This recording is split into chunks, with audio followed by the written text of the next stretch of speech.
Jesus, no? Yung dakilang pag-ibig o ginawa ng ating Panginoong Hesus, no? Sabi nga doon ay sa John 3:16, ano? Gayon na lamang, no? Gayon na lang ang pag-ibig ng Diyos sa sanlibutan, kaya ibinigay niya ang kanyang bugtong, ang kaisa-isang anak para sa ating lahat. Pero ano po ang ginawa ng tao? Ha? Doon pa lamang po sa kanyang alagad kay Apostol, makikita po natin alagad na niya. Siya po ay itinatwa. Hello? Kasama-sama siya ng Panginoon. Nakita po niya kung paano ang ginawa ng Panginoon. Yung mga himala, lahat ng bagay. Pero, si Pedro, no? Ano po ang ginawa sa kanya? Ha? Itinatwa po siya. Ipinagkalulo. Siya po ay, ano po ang ginawa sa kanya ng mga tao? Ha? Malupit ang tao, ano? Napakalupit ang ginawa nila sa Panginoong Hesus. Maging sa panahon po ngayon, kapag tayo ay gumagawa, kahit mga Kristiyano, paulit-ulit pa rin nating ipinapako ang Panginoong Hesus. Hello? No? Ang sinabi po, Ama, talagang doon pa lang. Kaya ano po, pakanamnamin po natin yung sinabi ng Panginoong Hesus po rito, ano? Sa una pong ginawa. Sa number 2, yung pinaratangan ang ating Panginoong Hesus. Ano po ang paratang sa Kanya? Ha? Sinabi po roon sa Lucas 23, verse 2, no? Basahin po natin hanggang 3. Sinabi po rito, sayang yung oras, hindi ko makita.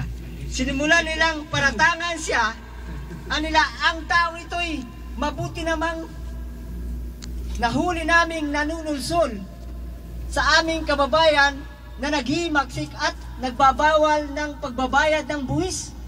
Pinaparatangan po nila ang ating Panginoong Hesus, no? Yun po yung unang ginawa ng tao.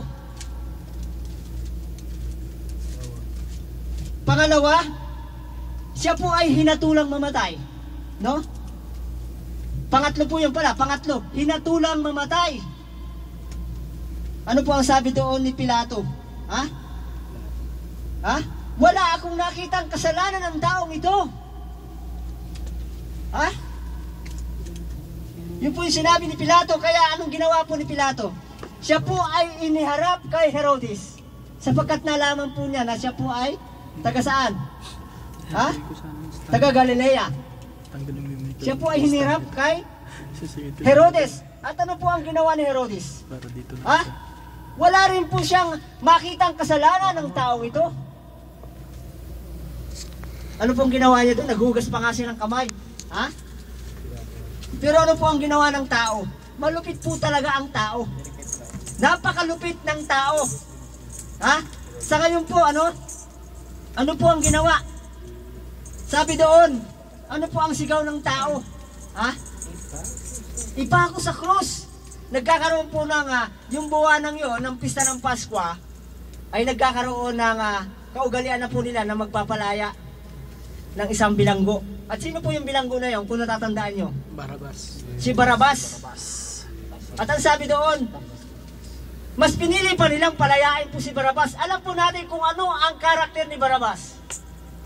Siya ay isang masamang tao, nararapat lamang siyang ibilanggo.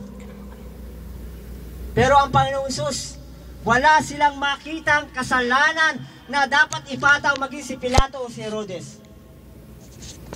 Yung mga sacerdote po, yun yung mga, sabi nga yun yung pong matatanda ng bayan. Yun yung mga, sabi natin mga pari, no? Sila po yung talagang nagpupimilit na ating Panginoong Hesus. At ang mga tao na ipako sa krus, dapat siyang mamatay. Pero po dahil sa pag-ibig ng Diyos, no? Dahil sa pag-ibig ng Diyos, nagawa pa po niya sabihin sa kanyang ama, Ama, patawarin po sila, sapagkat hindi nalalaman ang kanilang ginagawa. So, purihin po ang Diyos sa kanyang salita. Sa Diyos lamang po ang papuri.